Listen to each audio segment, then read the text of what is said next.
You know how they say most betrayals begin with silence? They're wrong. Mine started with a look.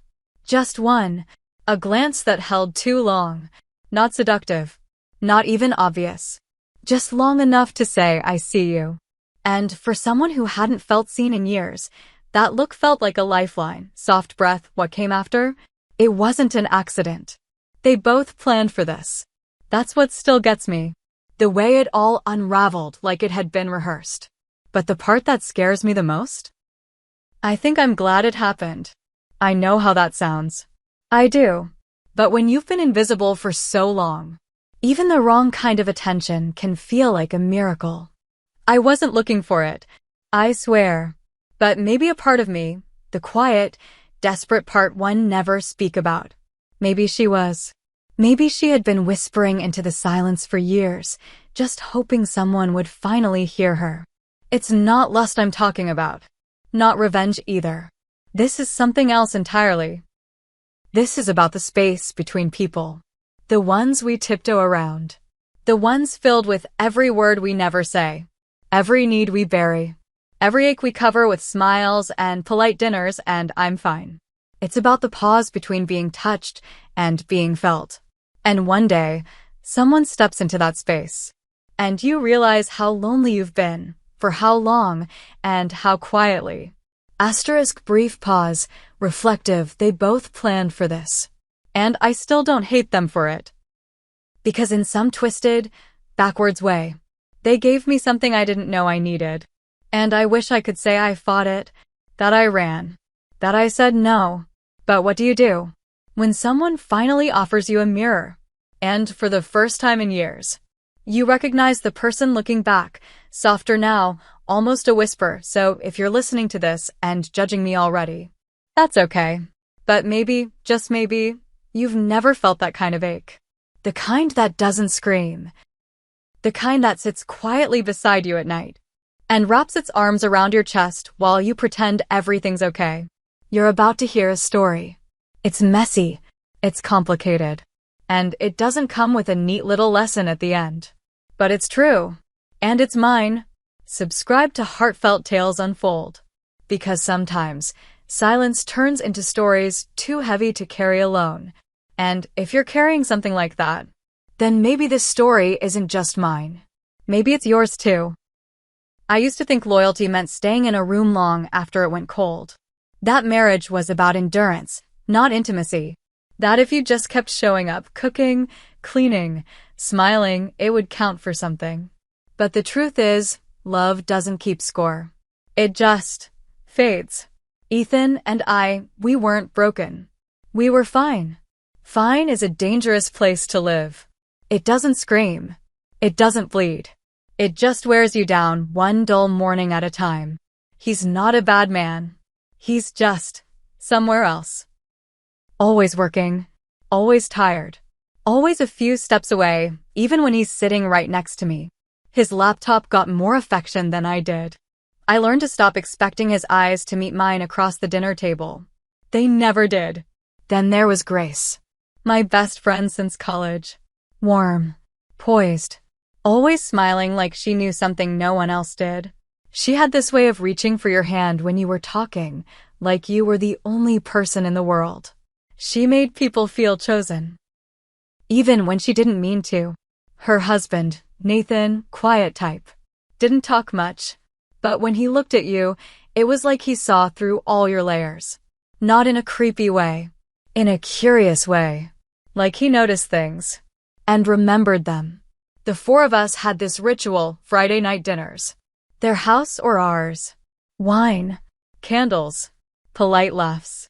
We'd talk about shows we weren't watching and plans we weren't making. But underneath it all, there was a silence none of us dared name. Suburbia has this way of pressing in on you. Everything looks perfect from the outside. Trimmed hedges. 2-car garages. Smiling photos on the fridge. But inside, it's a slow burn. Loneliness disguised as routine. Grace and I would sit on the patio after dinner while the men watched the game. She'd pour us more wine and ask how I was doing. Not in that fake, casual way. She really wanted to know. And I think, I think that's when it started. Not the affair. The noticing. The way her eyes lingered when I laughed. The way Nathan always seemed to look up when I walked into the room. The subtle pauses. The space that used to be safe, shifting, changing. And I felt it. Before anything happened. I felt the current moving beneath the calm. I didn't say anything. I didn't stop going to those dinners.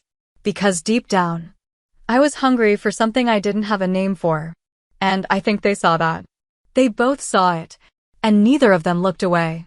It was Grace's idea. The getaway. She said we all needed a break. A change of scenery. For days. One house by the lake. Just the four of us. The place was beautiful. Modern, open plan. Floor-to-ceiling windows. A fireplace that never stopped crackling. The kind of house that made you forget real life waited outside. But something about it also made you feel exposed.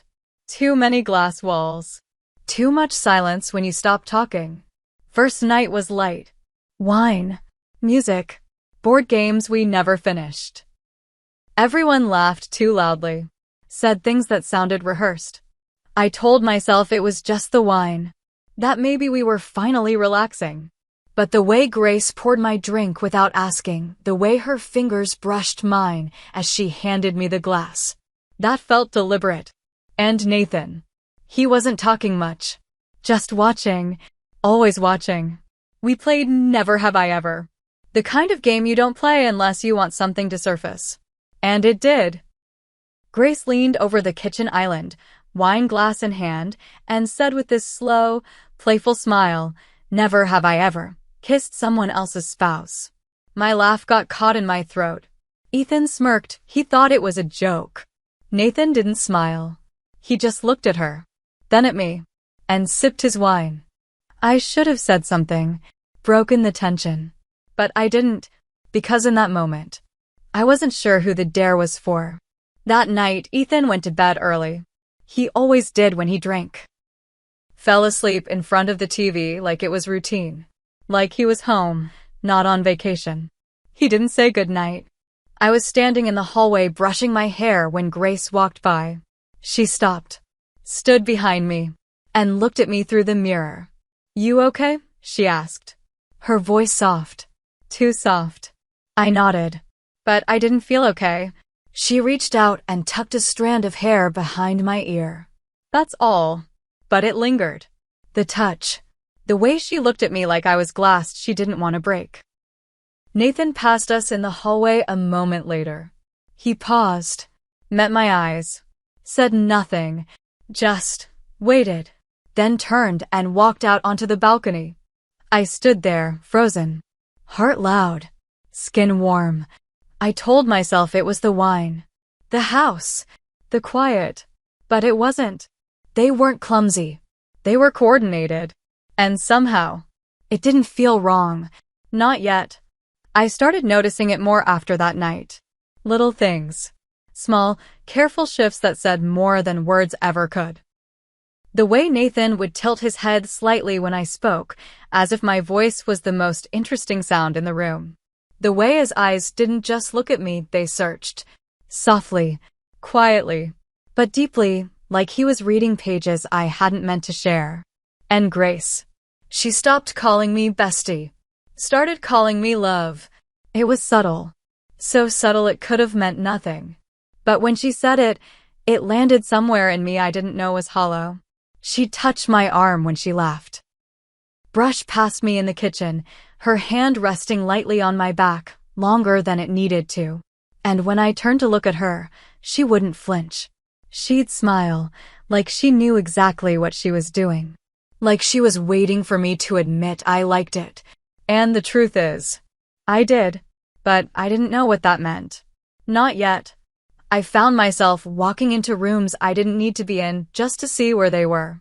Lingering on the balcony longer than necessary, hoping Nathan would come outside. He always did, and when he did, he didn't say much. Just stood next to me, close enough to feel the warmth. Far enough to claim it wasn't intentional. But it was. We both knew. And I hated how much I thought about them when I lay in bed at night. Not just one of them. Both. Not in some fantasy kind of way. More like, I wondered what it would feel like to be held by someone who really saw me. To be wanted in a room without having to speak first. To feel chosen, not by accident, but on purpose. That's what haunted me. Not the touches. Not the glances. But the fact that I wanted them. And I tried to justify it. Ethan hasn't kissed me in 6 months. He falls asleep during our conversations. He says, I love you, like he's reciting a password. Grace touches my hand and I feel seen. Nathan listens and I feel heard. Is that betrayal or just attention I forgot I deserved? I started dreaming about them. It was never explicit. Just soft moments. Grace tucking my hair behind my ear. Nathan brushing my shoulder as he passed. Their faces close. Too close. And every time I woke up, I felt it, that flush of shame crawling across my chest. Because I hadn't done anything. Not really. But in my head, I'd already crossed lines I didn't even know I'd drawn. I wasn't looking to be saved. But maybe I wanted to be noticed. Is that the same thing? I don't know anymore. All I know is something had shifted. In me. Around me. Between us. And once you notice it, you can't unsee it. It started with conversations. Not deep at first, but different. Grace stopped talking about work and weekend plans. She started asking about me. About how I was, not what I was doing. And when I'd give the usual, I'm fine, she'd just stare, like she didn't believe me. Because she didn't. One afternoon, just the two of us folding towels in the guest room, she said, Nathan only comes alive around you. Just like that. No warning. No smile. Just the truth, like it had been waiting to escape her mouth. And I didn't know what to say. Because I'd noticed it too. That same night, Nathan cornered me by the stairs. Grace was in the shower. Ethan was passed out again, drunk and oblivious. Nathan looked tired, but clear. He said, Grace talks about you like she's in love. And then he walked away. No explanation. No follow-up. Just dropped the weight of it and left me holding the pieces. Something shifted after that. In me. In all of us. I started dressing differently. Not dramatically, but enough to notice. Lighter fabrics. Softer colors. Lower necklines. It wasn't for Ethan. It wasn't even for them. It was for the version of me that had started to feel alive again. The one who missed being looked at. And they did look. Every time. Grace with those long, unreadable glances. Nathan with the kind of gaze that made me feel like I was being unwrapped. Not just physically, emotionally. One evening, it was just the three of us. Ethan had gone into town for something. The excuse didn't matter. What mattered was the silence that followed his departure. It wasn't awkward. It was electric. Grace poured wine. Nathan played some soft jazz on the speaker. We didn't talk much. Didn't need to. The air said everything. I sat between them on the couch. Too close to both. And yet, not close enough. Grace was the first to move. Her fingers grazed mine. Then her hand slid into my lap. Nathan didn't flinch. He just reached over and touched my shoulder. His thumb resting gently at the base of my neck. I remember not breathing. Grace leaned in. Slowly. Gave me enough time to move. But I didn't. And she kissed me. Soft. Tender. Unrushed. And before I could fully register it, Nathan's lips brushed the side of my jaw. And for a split second, I was suspended in something I'd never felt before, seen, wanted, safe, and utterly undone. Then everything paused. Not awkward. Not hesitant. Just waiting. Grace's voice, quiet and certain. Do you want this? Nathan's voice, lower. We already know you do. And I should have stopped it. I could have. But I didn't. And maybe they didn't want me to. That night didn't end with goodbyes. It ended with a beginning none of us admitted. It happened that same night. The tension didn't build anymore. It just broke. Like it had been waiting for the right silence. The right kind of stillness. And we gave it that. There were no declarations. No planning. No words, really. Just breath. And closeness. And this quiet kind of knowing that passed between glances and fingertips like it had always been meant to. I didn't feel like I was being taken. I felt met. Like two people finally stepping into a space we'd both been circling for too long. Grace led. Not with urgency, but with presence. Her touch was gentle. Not demanding. Not hungry. Just sure. She moved like she had all the time in the world. And maybe, for that one night, we did. Nathan stayed close. Not overbearing. Just present. He knew when to move forward and when to simply witness. There was no performance. No game. No roles to play. Just connection. Real and raw. Skin and soul. Intertwined. Not for pleasure. Not even for escape. But for relief. Recognition. A moment where I didn't have to be anyone but exactly who I was. I remember my own hands trembling, not from fear, but from finally being touched in a way that didn't feel conditional, didn't feel like a chore, didn't feel earned. It just was. And when it ended, if you could even call it an ending, there were no tears. No shame. Just stillness. We lay there, the three of us, wrapped in warmth and 1,000 unsaid things. Nobody spoke. Nobody needed to. Later, I slipped away, went to the guest room, shut the door, stared at the ceiling and waited to feel something terrible. But it didn't come. Instead, I cried. Soft, quiet tears. Not from guilt. Not even from confusion. But from being held, truly held, for the first time in what felt like forever. And in the morning, Ethan, like always, was already up. He made coffee, scanned the news on his phone, didn't even notice the shift in me. He looked up from his screen and asked, "Did you sleep well?" I swallowed, paused, then said, "I dreamt," for the first time in a long time. He didn't ask what about. He never did. They planned it. But I let it happen. And I can't say I regret it. Because for once, I felt wanted. The next morning wasn't dramatic. It was worse than that. It was normal. Too normal. The kind of normal that makes your skin itch. Breakfast was quiet. Grace made eggs. Nathan poured coffee. I smiled too much. They didn't smile at all. We avoided each other's eyes, but our bodies still remembered the night before. The way we sat too straight. The way we didn't touch the way we used to, not even accidentally. Even our laughs sounded like apologies. Ethan, of course, was oblivious. Or so I thought. He kissed my cheek when he left the kitchen. Asked if I wanted to go hiking later. I said maybe. But he looked at me longer than usual. And, for the first time in months, I saw suspicion in his eyes. The kind that doesn't come from something specific, but from instinct. From feeling the shift in the air and not knowing why it feels heavier. A few days later, after we were all back home, Grace sent me a package. No note. Just a photo in a frame, the three of us on the lake dock. Smiling, me in the middle. Her arm around my shoulders. Nathan's hand just barely touching mine. I stared at that picture for hours. Not because of what it showed, but because of what it didn't. It didn't show the nights, the silence, the looks, the ache. It didn't show how my stomach tightened when I saw Nathan's name on my phone screen, and then nothing. Because he never messaged. Not once. But I knew he wanted to, just like I knew he wouldn't.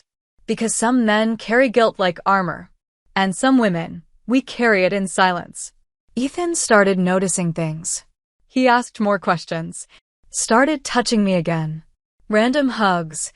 Kisses on the forehead. Brushed my hair behind my ear, something he hadn't done in years. But it didn't feel real. It felt like someone trying to remember how to be close. Not because they missed you, but because they were afraid someone else already had. I walked through the house like nothing happened. Folded laundry. Answered emails. Laughed when I needed to. But the walls had eyes. And I think Ethan started listening. I kept wondering, was I broken?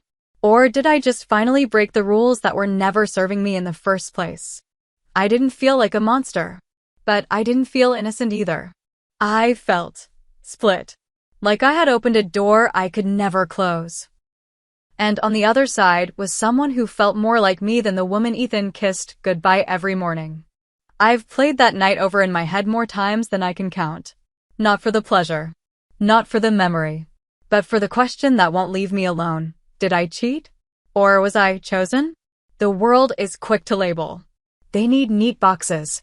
Right, wrong, faithful, unfaithful. But where do you place something that felt like truth in the middle of so many lies we'd already been living? I didn't want to destroy anything. I wasn't out looking for fire.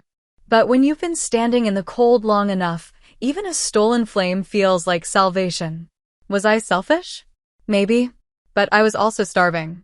And I wonder how many of us are quietly starving in our marriages, calling it commitment, calling it loyalty. I was taught that love stays, even when it withers, even when it grows quiet. But no one tells you what to do when someone else makes you feel alive again. When someone else looks at you like you're still worth reaching for. And that's what it was. Not lust, not recklessness. It was being reached for. And for the first time in years, I didn't flinch. I've asked myself if I felt whole in that moment, was it still wrong? If their hands helped me remember the parts of myself I buried to keep my marriage peaceful, does that make me a sinner? Or just human? And what even is betrayal? Is it an act? Or a silence? Because if it's silence. Ethan betrayed me long before I ever let Grace or Nathan touch me. We call it monogamy. We call it structure.